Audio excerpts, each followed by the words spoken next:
Bánh đà của mình sau khi mà mình sửa lại cái buli ấy, sau khi mình sửa lại thì nó vẫn có cái hiện tượng rung lắc, tuy nhiên là nó không không chỉ lúc mà vắt ấy, vắt thì nó lắc rất mạnh. Thì đây đây là một cách mình căn chỉnh nhé. Đầu tiên là mình sẽ dùng một cái que sắt này, mà que đây cụ thể nó là que hàn này, mình bắt nó cố định nó vào cái thùng, cố định vào một vị trí của cái thùng. Thế sau đấy rồi bây giờ mình sẽ quay bánh đà nhé, các bạn thấy này, chỗ nào mà bắt đầu nó chạm nó sẽ sệt này, đó nghe tiếng sệt này. Đấy. Thì mình sẽ đánh dấu cái vị trí này là vị trí chạm lại này. Đấy, vòng này đến đây hết này. Đấy. Vậy thì cái vị trí chỗ này và chỗ đây, cái vị trí bây giờ nhé, mình sẽ thấy là cái vị trí mình đánh dấu này, cái vị trí này thì cái vị trí này nó sẽ cái khe hở nó to ra này. Đấy, nó to hơn này. Đấy. Thì tí nữa đấy, đến vị trí chạm này, thì cái này nó chà vào nó kêu rồi. Đó. Đến đây là hết này.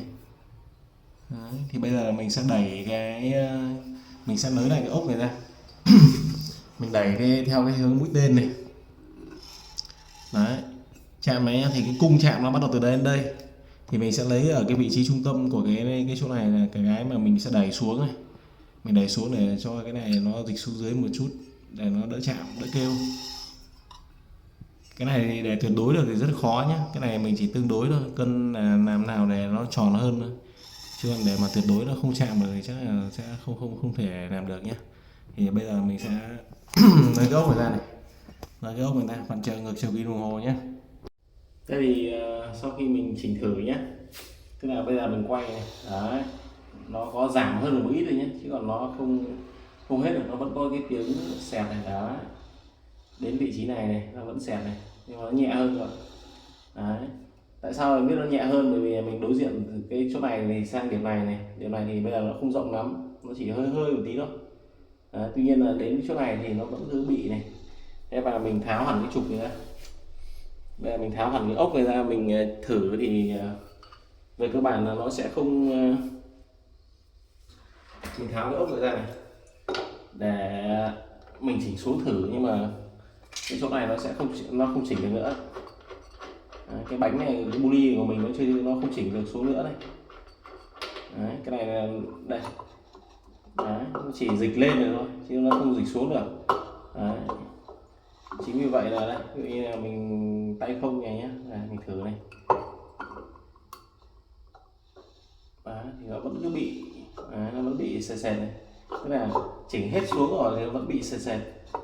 Đấy, thì bây giờ ấy, nguyên nhân là nó bị như thế này ấy, là do đây, ví dụ như là từ cái này thì cái cạnh này này mình sẽ về tịnh tiến xuống một ít này, tức là mài bớt cạnh này một ít, mài bớt cạnh này đi, và mình phải đắp lại cái bên này, đắp lại cái cạnh bên này.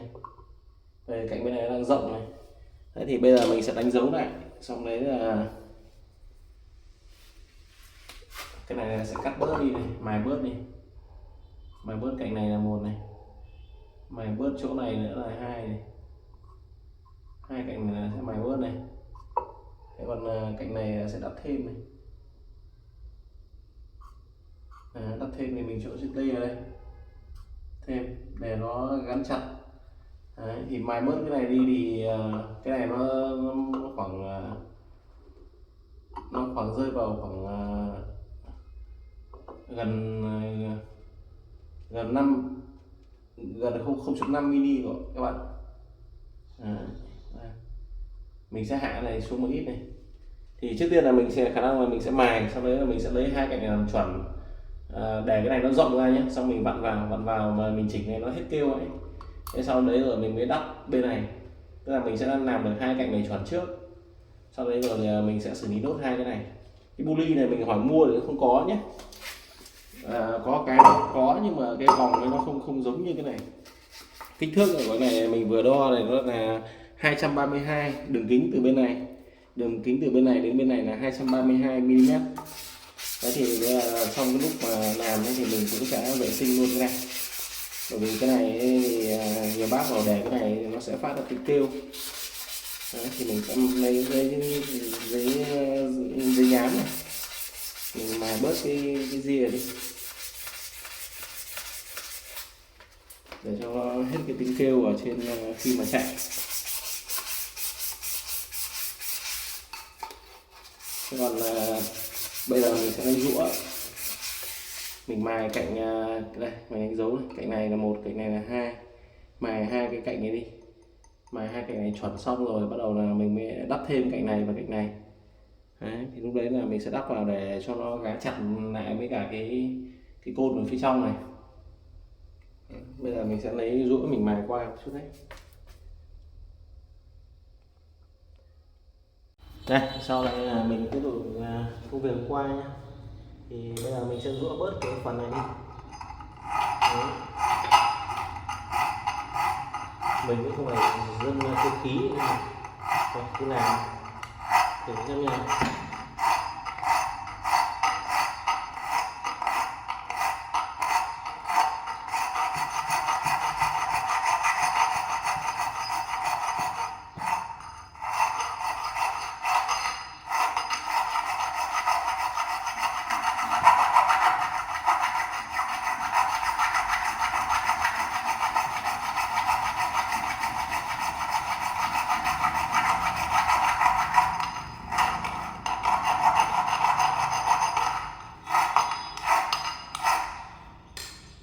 Sau khi rũa thì rũa xong cái phần này ấy, thì mình sẽ nắp thử vào để khi nào mà cân được đúng cái điểm tròn đấy thì mình sẽ đắp thêm những cái phần ở ria bên này và ria bên này.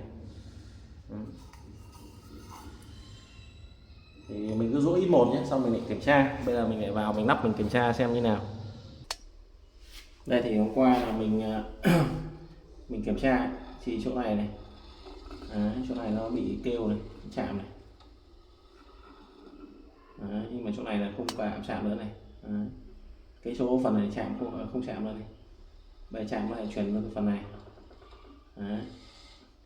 Tức là mình đang đẩy đây, chạm. Đấy. Phần này là chạm này. Bây giờ mình đánh dấu nhá. Đánh dấu là nó chạm này, là nó không chạm này. Phần này là không chạm nhá. Này. Hôm qua là chạm từ đây đến đây này, đến đây. Thì bây giờ đoạn này không chạm nữa này. Đấy, bây giờ nó chạm này bắt đầu từ đây. Kêu này. Chạm từ đây đến đây. Đấy. Tức là từ đoạn này đến đoạn này nó chạm. Vậy là mình sẽ phải đẩy ngược lại một ít. Đẩy ngược lại thì bây giờ mình chia ra cái tâm này nó sẽ bắt đầu từ đây. Đấy, thì mình sẽ đẩy lại một ít, mình thử. Này vặn ra nhé, các bạn lại vặn ra này.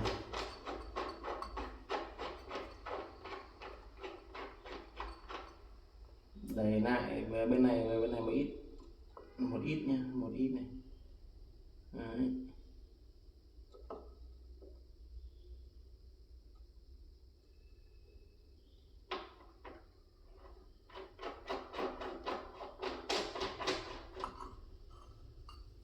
Xong rồi mình vặn cũng hơi tới tí để mà cái này nó không bị trôi như cái trục. Xong mình thử lại. Đấy, bây giờ nó lại chạm vào trên này.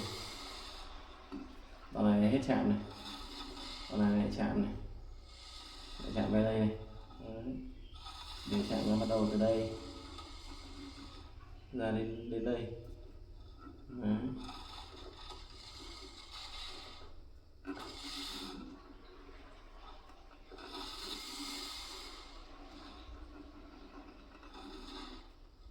Chạm bắt đầu từ đây,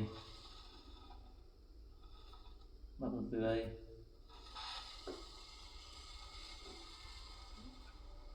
ra đến đây. Vậy là nếu mà thế thì mình phải cân bên này sang bên này một ít. Này có vẻ khó phết này, để mà nó hết chạm rồi rất là khó các bạn.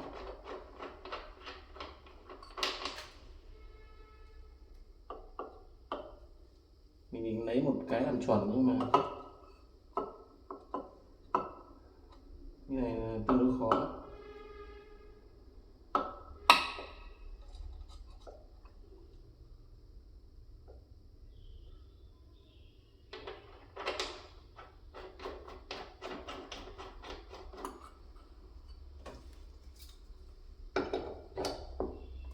chắc phải làm nhiều lần thôi.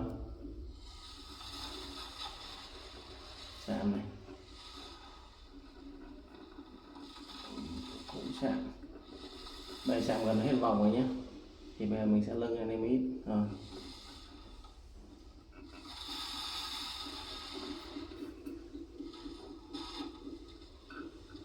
Đây như này nó đang chạm đều hết vòng này. Bây giờ mình sẽ lưng lên đi.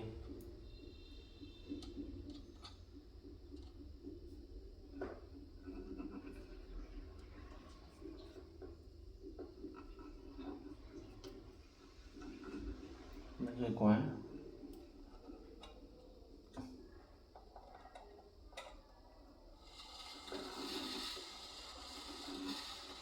Bây giờ nó chạm hết rồi. Thì bây giờ mình sẽ cho cái này gạt lên một ít.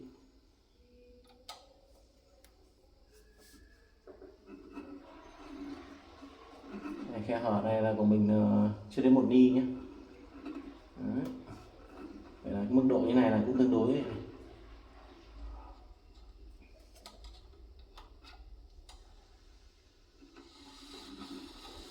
Chạm đều này.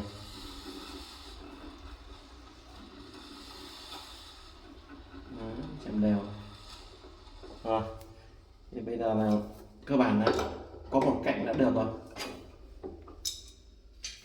một cạnh của mình đã được rồi. Đấy. Cái cạnh mà mình vừa rũa này, cạnh này coi như là ok này. Cái này mình sẽ cho chữ ok ở đây, ok này. Đấy, cái này thì sẽ phải để cái bên cạnh này đắp thêm cái này ok này. Cái này phải cho thêm một ít. Đấy. Thì bây giờ là đắp thêm ấy, thì là mình sẽ lấy cái này, mình sẽ dán vào cái nó cho ăn vào cái cốt trục. Sau tí nữa mình sẽ vẽ xem là nó như thế nào. Đấy, cái này nó sẽ ăn vào cốt trục này, cạnh kia ok rồi này. Cái này mình để mình vẽ, mình gỗ cho nó bằng. Đấy. Dán vào đây, lấy một mặt phẳng này, ăn lên đây. Đấy, để cái này nó không chảy nữa này.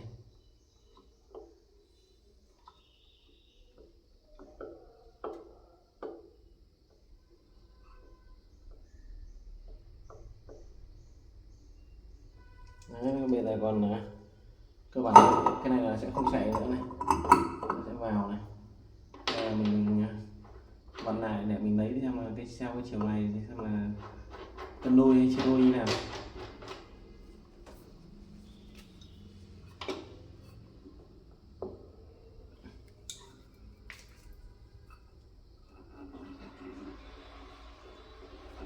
Bây giờ mình hãy chỉnh cái này cho nó gần chạm. Đều này.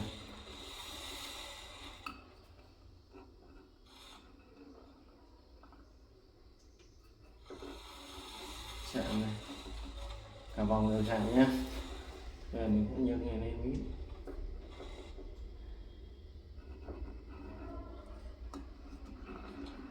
Đấy, chỗ này vẫn đang hơi chạm một ít.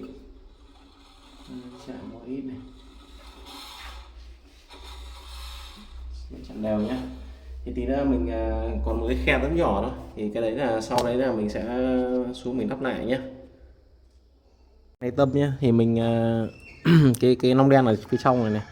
Đấy thì nó có một cái vết hằn ria này. Đấy. Thì mình để cái nong đen vào để mình lấy các cạnh. Sau đấy là mình sẽ dán cái nong đen này lại. Thì đây, sau khi mà dán này thì các bạn có thấy là đây những cái vệt này, vệt trắng mình dán vào này. Đấy, để tí nữa mình sẽ hàn đắp theo cái này. Sau đấy mình mài. Đấy, còn cái cạnh bên này này là tương đối là chuẩn rồi nhá. Cạnh trên này, tương đối là chuẩn rồi. Thì bây giờ là mình sẽ hàn đắp xung quanh cái này.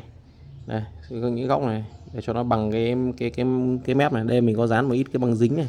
Với cả cái lông đen, đây chính là cái lông đen này. Đấy, thì mình thấy là cái vòng đệm của cái lông đen này này.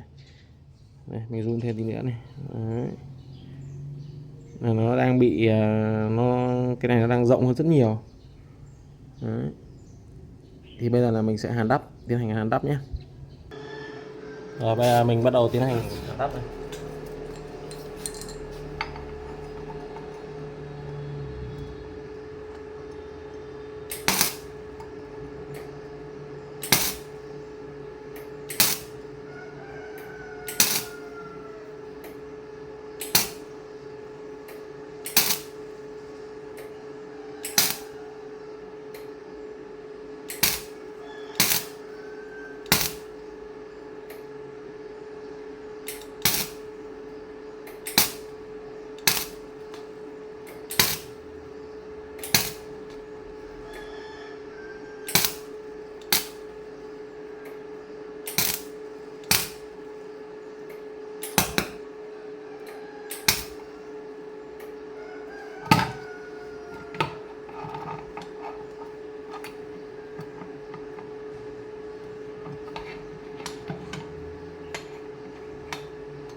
Này nhá.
Sửa lại cái lấy giật.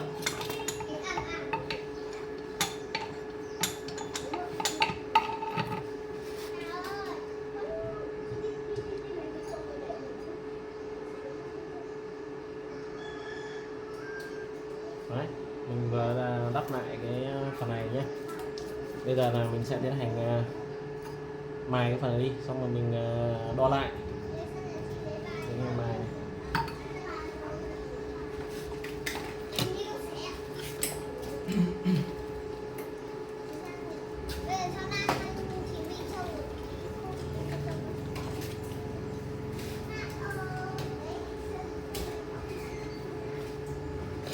Sẽ bắt đầu mài lại đi, tắt bớt con hàng lại ra dây.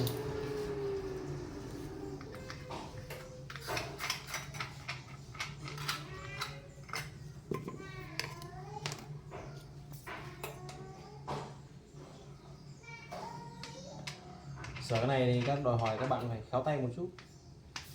Đó, bây giờ là mình sẽ mài đi.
Ơi. Ok.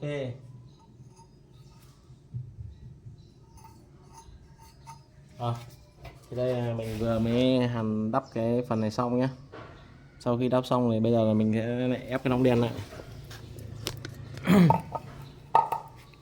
Ép cái nòng đèn này. Trên cái nòng đèn này thì đây, trên này là mình đã để cái cạnh để mà so này. Đấy, những cái cạnh mình dán cái ấy vào, dán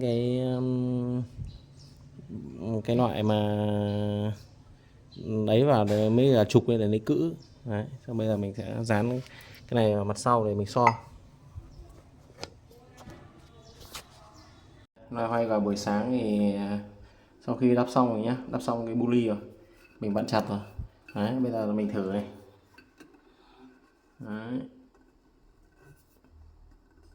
Quay thử này. Đấy. nó vẫn còn một cái điểm này hơi nhỏ nhỏ đây nhá. Bây giờ mình để sát vào cái phần này. Đấy. Gần như là ok các bạn. Đây. Đấy. Xoay này. Đấy thì sau khi mà lắp xong cái này các bạn nhớ buộc một cái sắt để mình cân lại cái bu ly này. Đây. Bởi vì là kiểu gì nó cũng sẽ có cái khe hở và các bạn đắp thì nó sẽ không chuẩn hoàn toàn được. Đấy. Thế sau đấy là mình vặn cái ốc này mình vặn thật chặt rồi. Đấy. Bây giờ như này là ok này. Cái khe của giữa cái này mấy cái này nó không chạm vào nhau này và nó đều, tương đối đều à. Có thể lệch nhau khoảng nửa ly thì ok các bạn nhé. Nửa ly thì ok. Đấy. Hôm trước là mình không cân như này nên là chạy nó hơi lắc.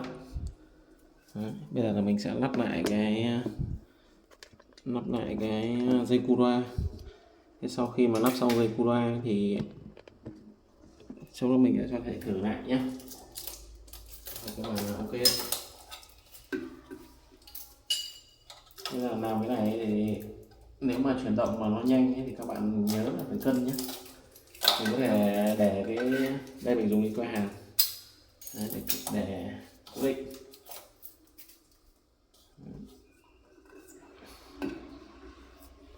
Cái này thì bạn rất chặt. Đây là dây cu loa của nó. Lắp lại dây cu loa mà.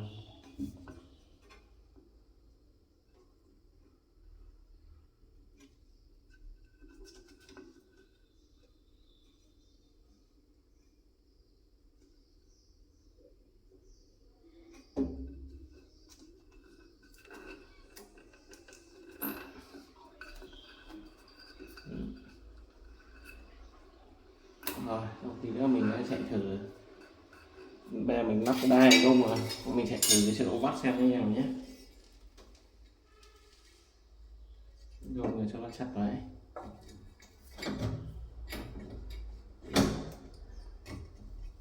Loay hoay mất hết buổi sáng rồi.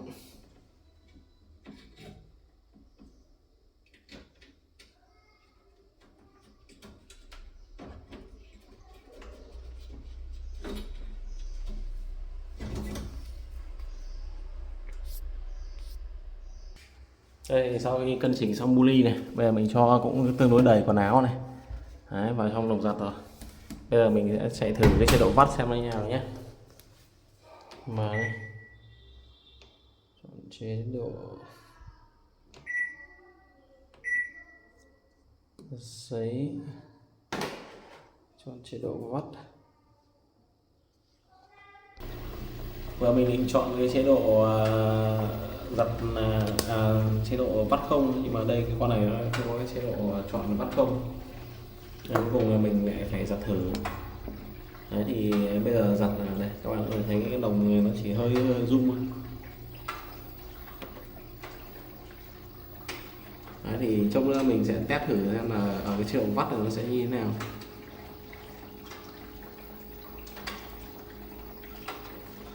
Thì các bạn sẽ phải cân khi mà làm bu ly xong, các bạn sẽ phải cân cái bu ly cho nó thật tròn.